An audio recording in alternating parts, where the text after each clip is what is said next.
Welcome to part 2 of my thyroid healing journey. I have no idea how many parts this is going to be. I'm making them one at a time because it's going to be too long to explain my entire thyroid journey in 10 minutes. So before I start part 2 of this journey, part 1, I explain all of my medical records, basically all my numbers for all my tests that I've done along that thyroid healing journey, which really your thyroid healing journey is your entire life. So it did take me about a year and 4 months to balance my thyroid, but she's a finicky organ that wants you to keep doing the good work all the time. So it's not like once you're done, you're done. It's literally what you learn, you implement for the rest of your life. So before I start this part 2, I want to say I'm not a medical professional. This is not medical advice. This is just my journey.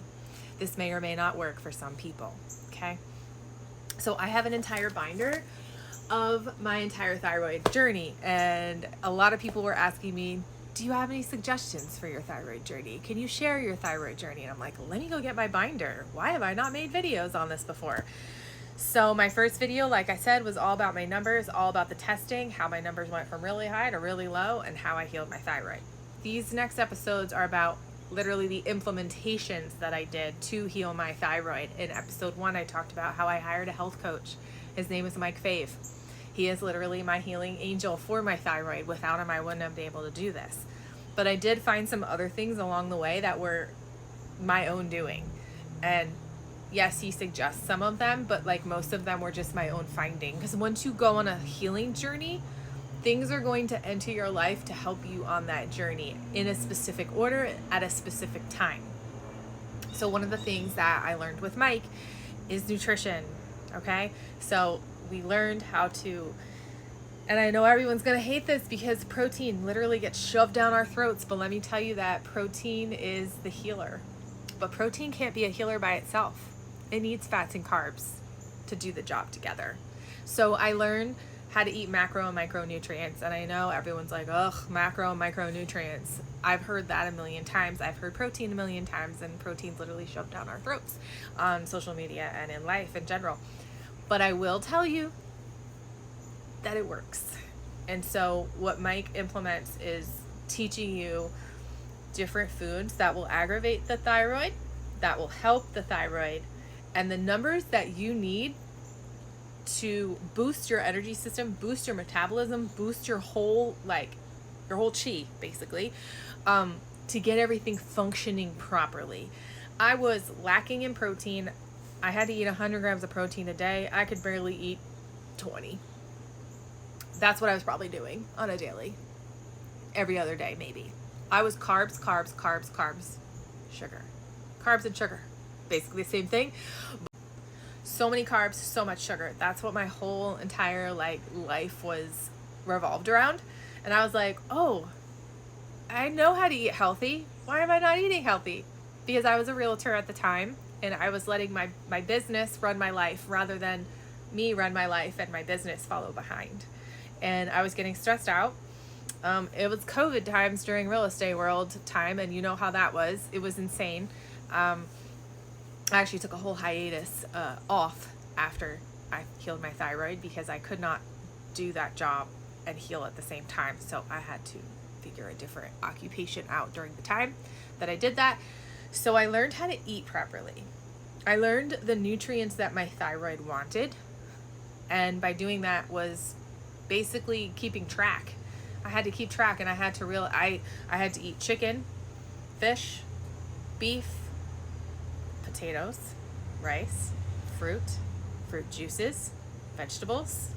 I had to get all of these nutrients back into my body. I was like starving myself of nutrients, starving myself of energy, and he taught me how to bring those nutrients back into my life.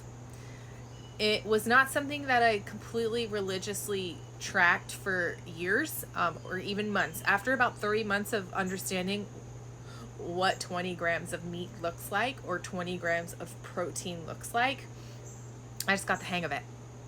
How much fat I needed per day, how many carbs I needed per day, whether that was through fruits, potatoes, rice, or fruit juices.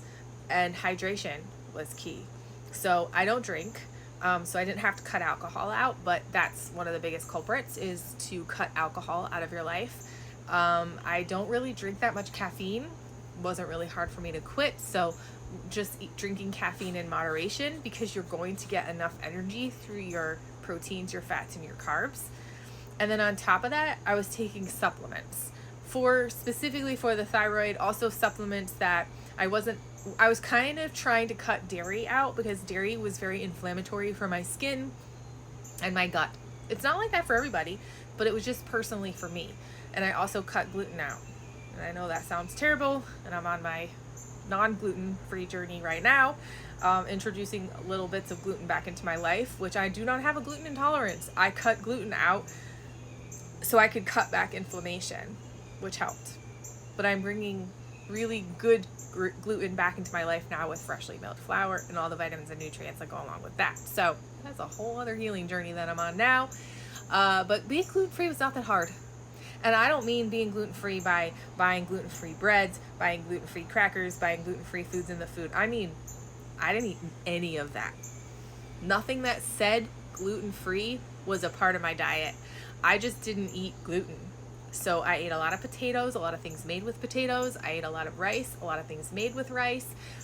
And I just didn't do gluten anymore. It's not that hard. People can't wrap their brains around it sometimes, but it wasn't that difficult for me to give up, especially because I knew that this wasn't forever, for the rest of my life. But I wanted to see proof of results from eating this way. And I took my TPO antibodies from 668 to, what's my last number? I always forget. To 35. TPO antibodies, 668 to 35 in 1 year and 3 months. By eating differently, by doing things for my mindset. We'll go into the energetic centers of the throat in another episode, and also supplementing things that I was not receiving through food. So some of the supplements that I ate or took were zinc, coral calcium, B complex. Now this wasn't every day. Some of them were, some of them weren't. B complex, vitamins A, D, and K in a tincture. I'm trying to think of what other things that I did. That was it. Those were my only supplements, I believe, because I still am on some of those. Vitamin A is very, very important for the thyroid. Vitamin D and K are very important for the thyroid. Vitamin D cannot be absorbed without the key of K. Remember that. Vitamin D and K need to go together. K is the key that opens up the door to the muscles, for the bones, to the bones, so that D can enter. Without K, D can't do anything.